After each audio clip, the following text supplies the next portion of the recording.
bulk fermenting is for the next day, the third day.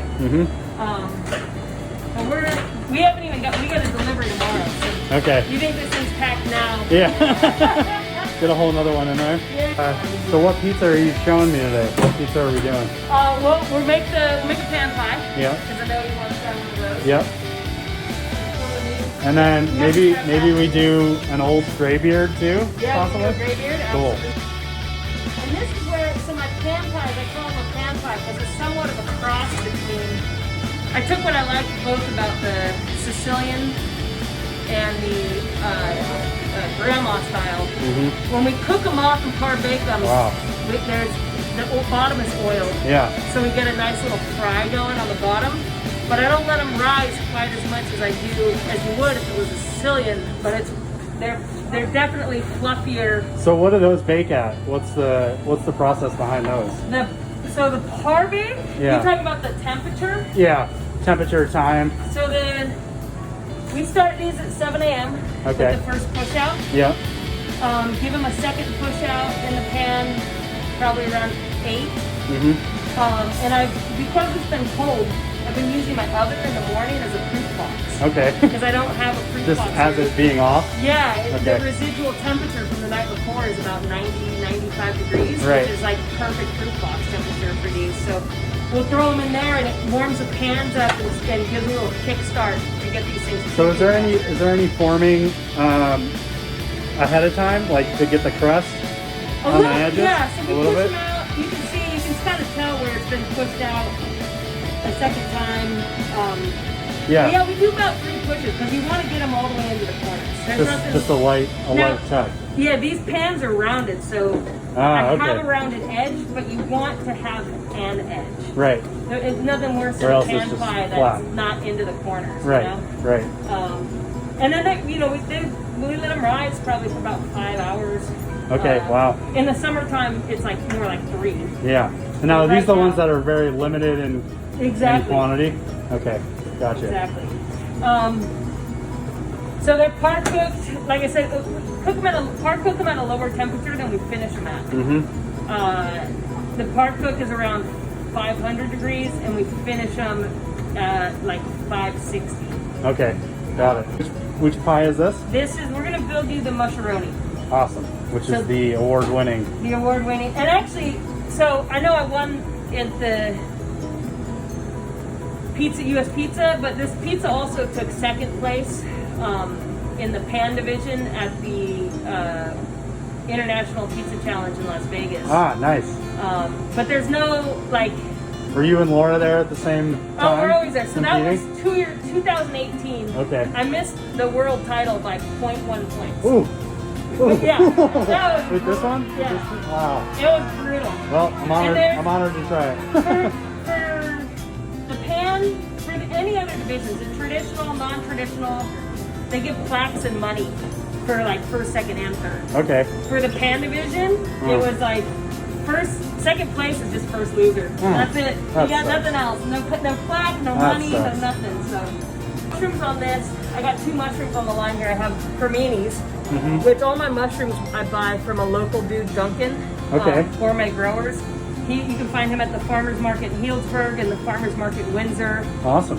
He works with Mycopia, I think that's the name. Also, they grow together. So now the other co-owner here is a farmer? Clarence, yeah. Yeah. It's fucking badass, man. Because it'll go up to 860 degrees if and it has 99 different programs on it. So this is it. It's just, I mean, literally, before it goes in the oven, cheese sauce, pepperoni, and mushrooms. Again. Oh yeah, those are big boys. Yeah. Is there 2 different sizes of round pies that you do? I do a 12-inch and a 16-inch. Okay. And this is the Nico. It's got mozzarella, fresh rosemary, little olive oil, and some black pepper. This is a pizza I created with my nephew Nikolai. So that's a white pie. It's a white pie, but I said to him, he was about 8 at the time, and I said, what kind of pizza do you want to make? And he was like, cacio e pepe. And I'm like, you're 8. How do you even know what that is? And I said, all right, let's create a cacio e pepe pizza. I'm telling you, kids here. I was talking to this from the owner of Little Star. He's saying talking about his daughter and just how kids here Roasted garlic cloves. How kids here have like a completely different growing up and like nostalgia than a lot of people, which I find fascinating because there's so many things available to them that they're gonna have so many different like experiences than us. Exactly. No, 100%. Even if you grew up here 30 years ago, it's gonna be completely different than like growing up here now. I mean, kind of knowing what food is too. Yeah. You know, because I knew a kid in college and what was that trick? He didn't know what artichokes were. Okay. And I'm like, what the fuck? How do you know? So this is just an empty squeeze bottle. Okay. Right? So you see back in the day in New York, you'd see the New Yorkers, they'd lift up the dough and they'd blow underneath it. Yeah. To get it loose. So this is just a squeeze bottle with air in there. What? Make sure it'll come off nicely.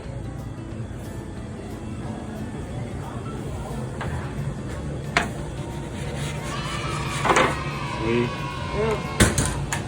And then this stuff there, Alex just pulled it out and put it on the brick. But we're just gonna put it on the brick for a quick second to make sure that the bottom is nice and dark and finishes off after cooking in that pan. Sweet. But anyway, so back to Windsor. There's a real fancy supermarket right here called Oliver's. Okay. Locally, like focus on local source, organic, everything, employee owned. And I was kind of like, that's my demographic who is going to come and buy this style of pizza. Yeah. You know, there's pizza for everyone out there. You know, if you want a $5 hot and ready, Little Caesars is across the freeway. Yeah. And people do. They've come in and said, "Hey, you got anything ready?" And I'm like, "No, man. This is like," and it's gonna take 15 minutes. Right. That's how it should be. I mean, you know, it's not gonna happen fast, and it's not hot and ready. Right. But if you want that, good on you. And there's a place across the freeway. One of my really good friends, Cody. He loves this pizza, and he started like recreating it. So when he turned 40, we did a pizza party in his backyard. And I created a menu just to heckle how old he was. Yeah. And so I called it, he's not that gray and he's not that old, but he's got a big beard. Yeah. And so I called it the old gray beard just to talk shit. I'm pretty excited about it. So every pizza on the menu is named after friends or family. Awesome.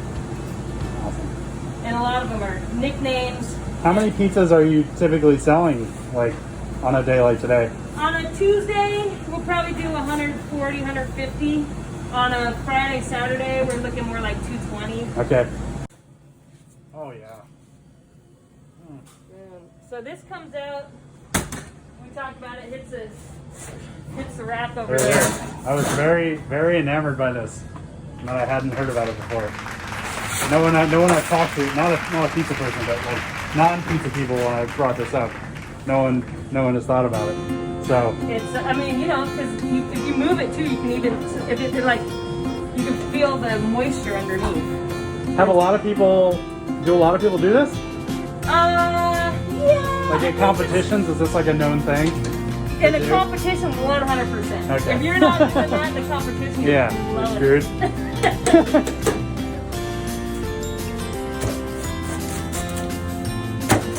And then I always cut the pizzas before I finish them. Really? Yeah, otherwise you end up with like all the beautiful stuff just getting sucked up by the roller. This is two things in a row. And these are chunks, Graziano chunks. That looks so good.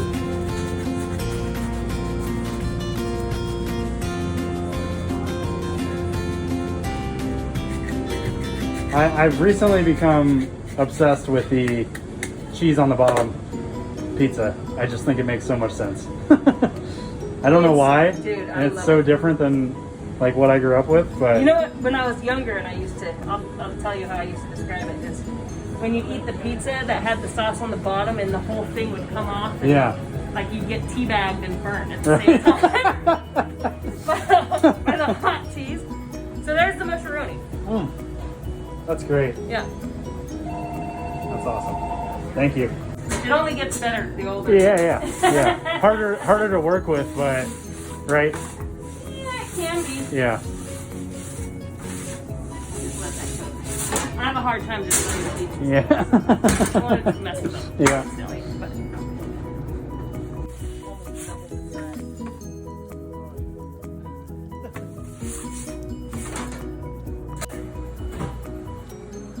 Same way as Neapolitan? Sorta, yeah, Kinda? for the most part. I don't want to. Yeah, there you go.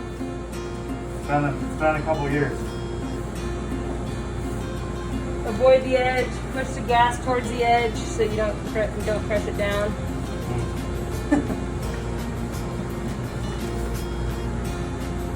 Yeah, looking good.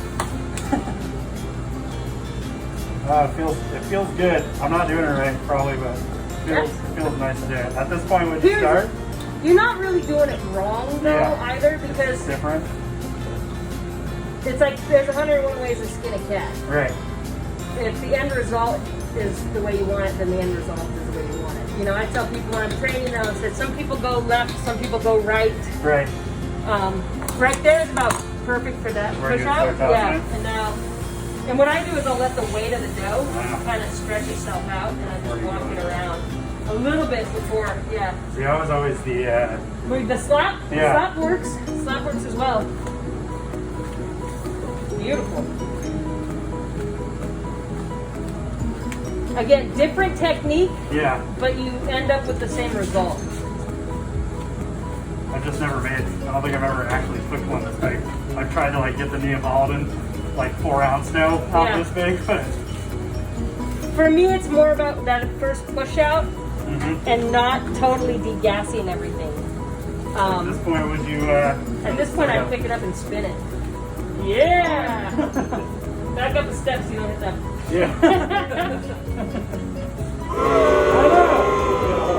That's all right. They're fixable. High gluten, right? Wow, that used to happen in the middle of the rush. 10 pizzas in the oven. All right, so go onto the board at this point. It needs to be a little bit bigger. There you go. Stretch the edge. See, you know what you're doing. Knuckles towards the edge. Yep. Were you trained on a towel your first pizza? Wet towel? Yeah. On how to spin. Yeah. All right. How are we looking? It's still a little small, but bring it over. All right. Yeah, you do. Yeah, it's a little small. Want me to get it out? Yeah. I just wanted to do that. Oh wow. I feel like Al Michaels right now on the Today Show. they do the like guest chefs.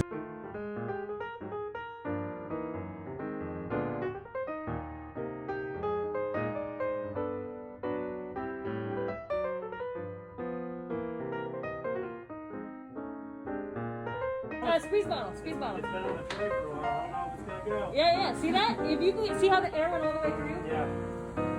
You're good. It's loose. All right. It'll. Top on it. Yeah. On the right side. Doesn't matter. Just don't go too far back.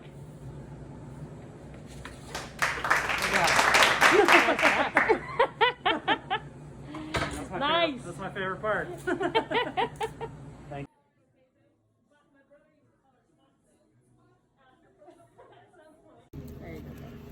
Oh, hot.